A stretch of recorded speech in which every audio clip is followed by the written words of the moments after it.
Yo, what's up everyone? Kyrios here, and today we have the Saki Deep Dive review. Now this will mainly be rotation and the star advancements to see if it is worth it. Now we'll do the same thing we did before. We'll go through some baselines, we'll test all the different chapters. You can check them out down below. We'll test all the stars, and then we're actually going to put the matrix test on a separate video. It was a little long-winded, and just to trim this video up a little bit, so look out for both videos. If you guys can, hit that like and subscribe. I think you're gonna enjoy it. Let's go. Oh, Saki. Now Saki is a ton of fun. I took her out in the world, just kind of played around, and she was able to do a decent amount of damage. We also went and bullied 𝙀𝙓𝙋𝘼𝙉𝘿 for a little bit. Take that, plant. And that but still we were able to bully 𝙀𝙁𝙃𝙁, and it was a ton of fun. I have some mixed reviews on the 6-star version of Saki, but you guys will see that in the results here. And by the way, at the end of the video, I will give you my final review pull rating of what star you should probably go to. The other thing I do want to point out before we get started is that a lot of the tests are going to be used in attack stance. Now, your skill does change depending if you're on attack stance or defense stance. It'll go from like an attack skill to a defensive shield counter skill that can heal you and stuff like that. Now, that works as intended, but it was a lot easier to test in the attack stance. So I just wanted to lay down that baseline right there, but both stances do absolutely amazing. So let's first roll on into the optimize rotation. All right, we have to set a baseline. So the baseline we're going to do is that Saki's weapon is going to be level 140. We're going to have a Frigg weapon at level 100 just to be able to proc that, two-piece resonance. Then on top of that, we're just going to use a random other weapon, ideally at level 0. It should be level 0 the whole way through. Then we're going to have 0 matrices except for on Saki, and they're all going to be level 1. And it's just going to be Samir and Shiro the whole way through as well. That's going to give us the best results. Then on top of the results there, we're going to strip off all the gear because that's going to reduce the amount of crit we have to almost nothing. So it should keep all the numbers really in line. And we will run multiple of these tests, but I'm just going to show you the prime candidate average on every single test we roll through.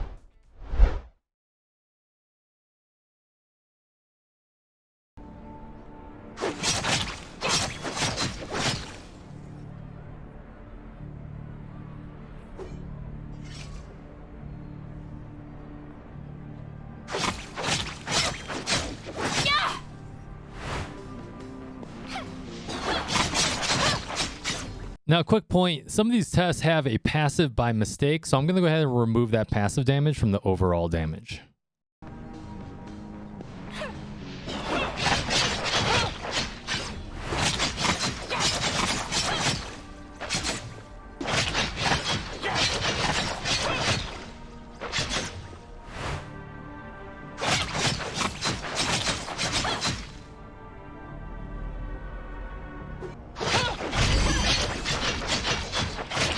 We're in the rotation portion of the guide. I just want to put it on screen so it's a little bit easier for you to follow. Now, I do want to point out there's one thing I need to do going forward, and apparently I can't type, but I do need to start recording the execution time of some of these chains. So I'll work on that on future reviews so we can see a comparison, because maybe left click hold takes 3 seconds longer than a left click spam. If that's the case, that means these numbers are more in line, right? But just as a general perspective, this is our base, our left click spam, which is about 4.9 thousand.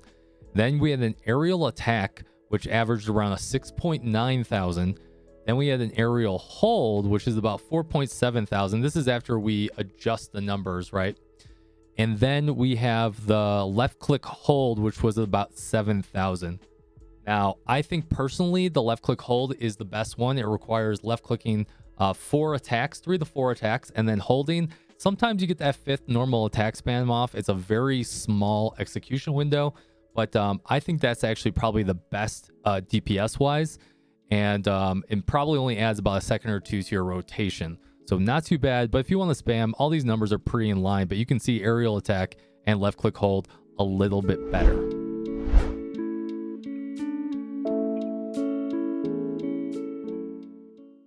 portion of the guide. This is the exciting part where we go from 0 star to 6 star. Now let's set the base work real quick. All the gear, everything like that, it's going to stay the same. Matrix is the same.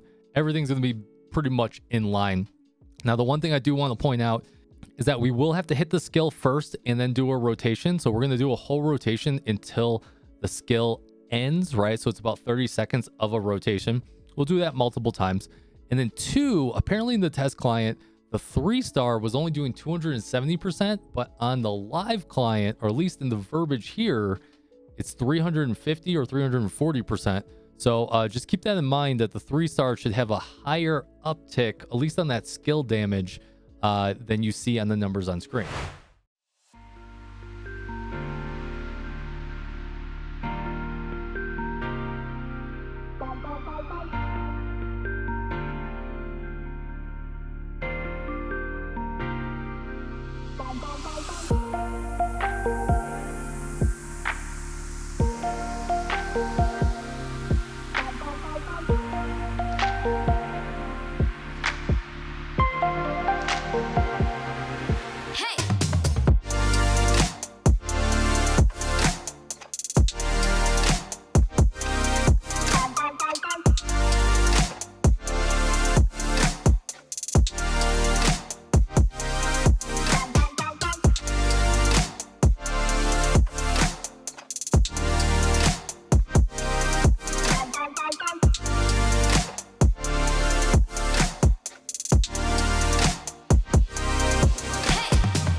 Boop, boop, boop, boop, boop, boop, boop, boop, boop, boop. All right, guys, welcome back to the spreadsheet. We all love spreadsheets. I actually don't. I don't like spreadsheets, but it's the only way to do this. So I'm going to give you guys my general thought. Let's just go through these numbers real quick. So we recorded the attack damage, we recorded the skill hit, and we recorded the passive. Now, there probably is a little bit of a variance here, and there's some anomalies. So maybe I crit really hard, and that's what actually caused it. Probably need to do some more play tests, but I had limited time with these characters. So the one thing I do want to say is that attack damage across the board from auto attacking, just completely insane. I don't know why there's a 17% jump, 40% jump, and a 14% jump at S1. I might have to do a little bit more details. Hit me up in the comments down below if that's the case for you. But you'll see that we have everything went up pretty pretty standard across the board.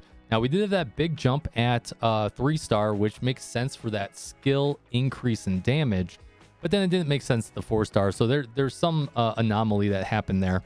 But overall, we must have crit here, and then maybe we crit here. I don't know, because it's the same weapons across the board, and there must be a variance, right? You probably get hit on the small side and then the big side, and that window is really big.